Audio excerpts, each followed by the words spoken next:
If you don't know what opening to play with black, this opening might help you. After your opponent plays e4, the most common move, you copy it. He develops the knight to attack the center, you simply save it. And now, everybody likes to get the bishop out. And this is where you can shock him in just move 3. Instead of developing the knight or developing the bishop, you have the chance to play pawn to f5. Surprise him. Looks such a strange move. f5, weakening the king so early, but it is so spicy. If white develops the knight to simply save the pawn, you just win. You take it out, attack the knight, he takes it back, pawn to d5, double attack on the knight bishop. In 5 moves, you're piece up and partying. Okay, maybe knight here was a bit too much. What if he takes the pawn? You gave me a free pawn, why would I not take it? The idea is not to go d5, but to push the pawn to e4, attack out the knight. If white goes queen here, saying, I'll not go back, but pin your pawn to the king. You do not need to go d5. Simply put the queen here, protect the pawn, unpin the pawn, and threaten to take it. Knight goes back to save the knight. And now you're cool.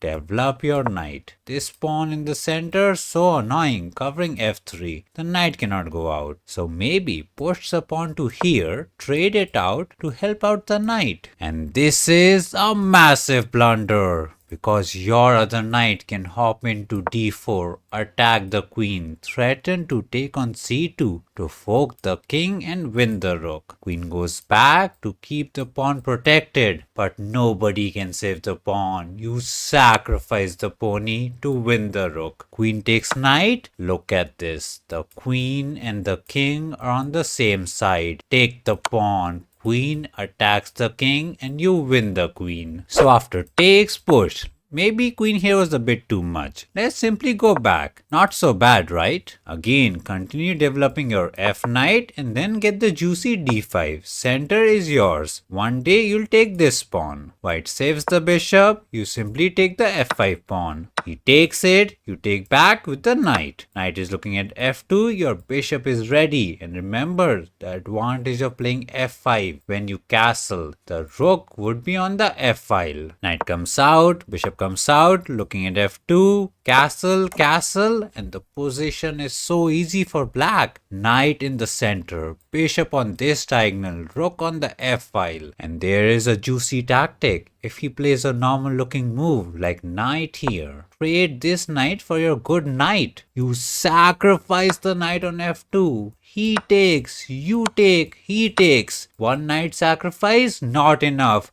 Double knight sacrifice, attack out the bishop. He takes, 2 knight sacrifice, not enough. Bishop takes pawn, attack the queen, check it out and win the game. So what to do after f5? I can't take the pawn, I can't get the knight out. Oh, simply push. That's good. He takes, I take, I'm happy. You continue by developing the bishop. You might say, wait, isn't f7 weak? Can't the pony hop in, look to go there, fork the rook and the queen? No, you got a cheeky idea to push the pawn to f4. You want him to sit on f7. Think he can win the rook and the queen. You go on the counter attack. Threaten a mate in one. Castle to save the mate. Then you simply hop in the pony. Sacrifice the rook on h8. Your knight attacks it out. Queen takes pawn is mate. You look at f2 from the knight, from the bishop, from the queen. Pawn push to save the mate. You take on f2. Attack the queen. Queen goes away, but then the disco is there. You take,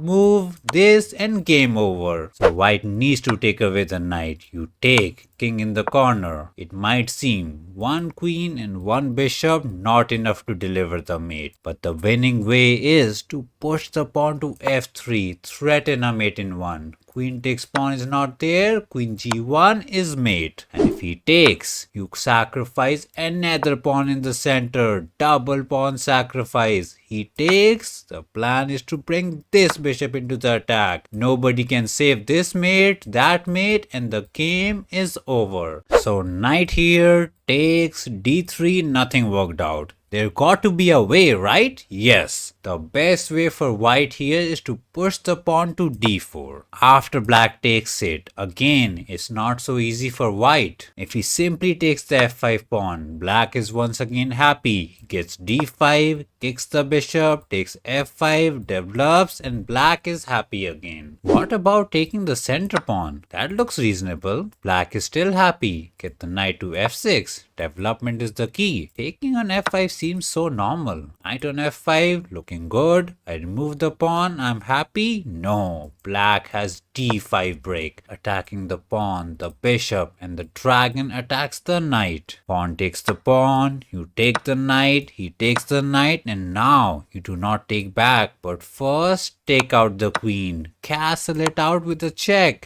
And now, even though white has a few pawns, you got all the play. You simply hop in with the knight, attack this pawn out, takes, do not fear. A simple move like king here to save the pawn, and white is doomed. The development is not there. You double attack the pawn, get the bishop to c5, attack it out. Push? Where is the king going? No king safety. Swing in the rook. Check him out. King to f1. Hop in the pony. The idea is to deflect the bishop. Rook check. King moves. You win the rook. You pin the knight. Pin is there and it is over. And if he does not take the knight, what is he gonna do? Walk into the disco? Knight takes bishop. Check is there. This is there. He can go there. White is lost.